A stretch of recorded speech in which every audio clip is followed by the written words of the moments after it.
अगर हृदय से क्षमा प्रार्थी हो जाए तो सन्मुख होए जीव मोय जबहि, जन्म कोटि अघनासो तबहि। मेरे सन्मुख हो जाए तो करोड़ों जन्मों के पाप नष्ट कर देता हूं।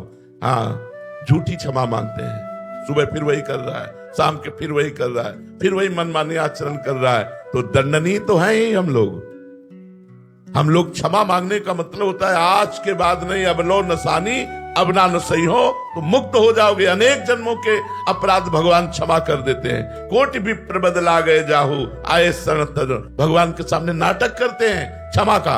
क्या हृदय में वास्तविक ताप हुआ कि मेरे से गलती हुई? अगर वास्तविक दुख हुआ, वास्तविक ताप हुआ, वो दोबारा गलती नहीं होनी चाहिए। अगर ऐसी क्षमा मांगो तो देखो भगवान माफ कर देते हैं कि नहीं माफ कर देते। बेईमानी हमारे अंदर भरी हुई है, ईमानदारी से हम क्षमा नहीं मांगते। भगवान मुझे क्षमा कर दो, मेरे से गलती हो गई, फिर पाप करते हैं, फिर मनमानी आचरण करते हैं। जिस दिन से हमको पता लग जाए कि हमारे गलत कदम जा रहे हैं, वहीं से रोक लिया और वापस भगवान की तरफ चले, अपने आप सब क्षमा हो गया। अनंत जन्मों के पाप नष्ट हो जाएंगे और भगवान का साक्षात्कार हो जाएगा। अब लो नसानी अब ना नसई हो। लेकिन कहाँ ऐसी क्षमा मांगते हैं? ऐसी क्षमा कहाँ मांगते हैं? वो परम पिता जब तुम्हें देख रहा है कि बार बार शास्त्र संग, संत संग और तुम्हारे अंदर प्रेरणा कर रहा है ये गलत है, फिर भी तुम नहीं मान रहे, तो दंड भोगोगे ही, दंड भुगतना पड़ेगा। वो कुसुम से भी कोमल है और वज्र से भी कठोर है। कोई भी पिता अपने अधर्माचरण करने वाले पुत्र का, या वो अधर्माचरण वाला है तो साथ देगा, नहीं तो नहीं साथ देगा।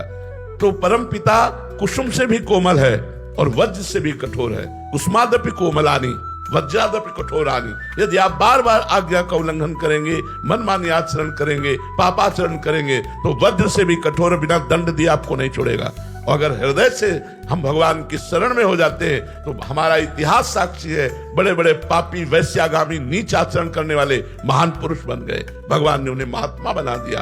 अपिचि सुदुराचारो भरिते माम अनन्य भाग, साधुर समंतव्या सम्यक व्यवसिता हिस्सा। जो सम्यक बुद्धि के द्वारा भगवान के चरणों का आश्रय ले लिया और अब लो नसानी अब ना नसई हो और चल पड़ा भगवान की तरफ, तो कोटि जन्म अघनासो तबहि। उसी क्षण करोड़ों जन्मों के पाप नष्ट हो जाते हैं। हाँ, इस शरीर का जो प्रारब्ध बना हुआ वो भोगना पड़ता है।